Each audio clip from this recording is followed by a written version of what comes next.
The Shark Deck. I'm Johnny Mac with your daily comedy news. Tom Segura tells Rolling Stone, there are some people who are really good at podcasts. There are skill sets involved in this. I think it's amazing when someone can do an entertaining podcast alone. I tip my hat off to them. Thanks, Tom.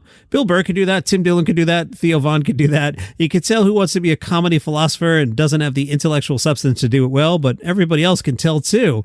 Ali Saddiq spoke to Salon and said, you don't make money off the special. They pay you to do a special and they shoot it X, Y, and Z. Your special is to push ticket sales for people who come see you and then seal your legacy in the game that you were solidified as a comic. If you got the bread, why not just do it yourself and send it straight to the people, and then still the goal is for people to come see you. So he's doing his own specials and says, with Domino Effect, we got 9 million. With this new one, we're on the verge of it going towards 10 million with that one, hopefully. I think I've reached a level now that I'm cementing what I want to be in this game. I've always wanted to be judged on comedy content, not anything outside of the craft. I don't want people to say that I'm a good comic or a great comic or this type of comic because I was in a movie or because I was on a sitcom or was on some other show that's nothing to do with stand-up. I want to be known for comedy, not anything outside of that. For somebody to say that I'm a great comic because of comedy. So he was asked, all right, and what if an exec shows up and goes, would you do a special with us for $30 million? His answer, interesting. Netflix, HBO, their viewership versus what I can produce on my own, I beat everybody. If somebody comes to me with $30 million, it's still going to be a conversation about ownership because you giving me $30 million with the hope that you make $200 million, I don't think you'd be giving me that $30 million with the whole thing we got to make $28 million, or are we going to make $35 million? You're not splitting your power with me like that. What's your end goal? Where's the material lie? Who does it rest with at the end of the day? I think that's why I'm so big on the legacy of my particular family and the ownership of having my children be able to license my work over somebody else owning it. He says, I think being rich, I'm straight now. I'm not 30 million straight, but I'm telling you, it'll be hard. You'd have to kidnap my children and hold them for ransom. Hey, man, come do a set in Cincinnati. We got your son. We're going to release your son after your set. I come on stage with an attitude. Twice a year, they kidnap my son for me to come do a show. This is some BS. How much longer do I have? Myq Kaplan is at the Fringe and was asked what he thinks of the English accent, and he ponders and says, I am indeed always happy to hear people speak my language in ways that make me wonder, are they speaking my language? I love that you all say maths, like it's plural compared to the way we call it math in the States. You're more advanced than we are. We only have one math, whereas you have at least two, and possibly up to infinity. Veer Daz caught up with Forbes, who asked about his new tour, and Veer said, yeah, the tour is called Mind Fool, and it's about not having control over your mind. How there's a complete disconnect between what I'm supposed to do and what my mind forces me to do, and also about a struggle to find out what's real. Those are the broad themes.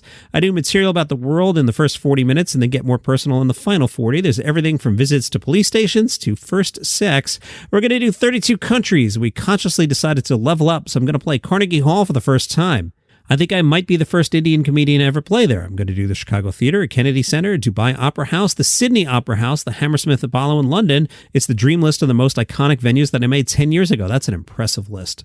Which one are you looking forward to in particular? He said, straight up Carnegie Hall. I saw a George Carlin special there, Robin Williams's as well.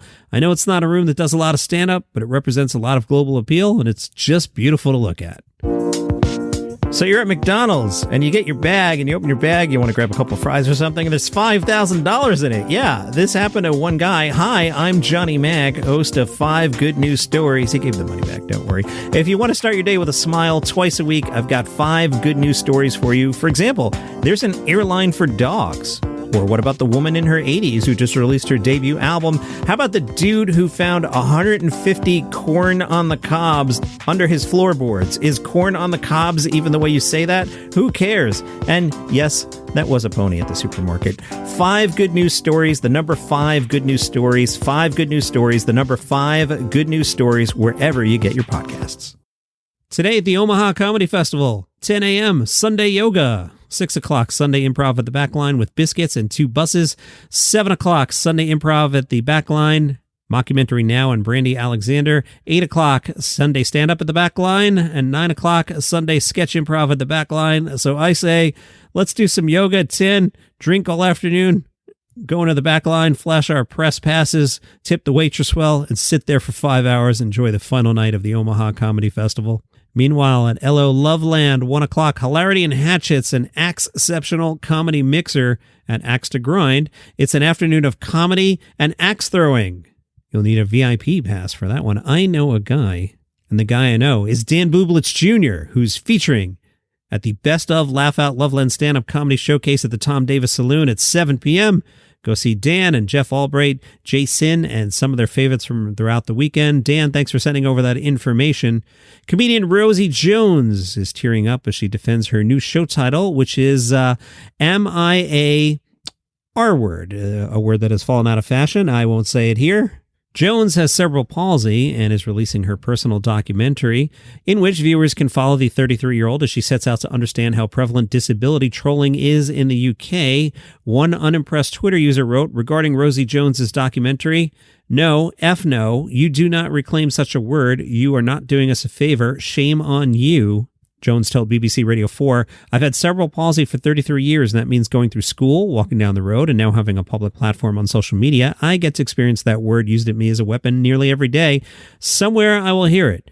And you saw me come in today with headphones because I don't walk down the street without wearing headphones to protect myself from hearing that word or ableist slurs. So I know it's controversial, but I needed to use that specific word in the title of the documentary to start the conversation around slurs and ableism. It's my opinion that it's not taken as seriously as other slurs." She says it hasn't been the easiest few weeks because having criticism that comes from within your own community hits harder. "I can only tell the story of what it's like to be a woman with cerebral palsy, and unfortunately, that means the R word is used against me a lot of the time, and I don't think the abusers care if it's a word associated with me or people with intellectual disabilities. It isn't my word, no, but also it isn't their word.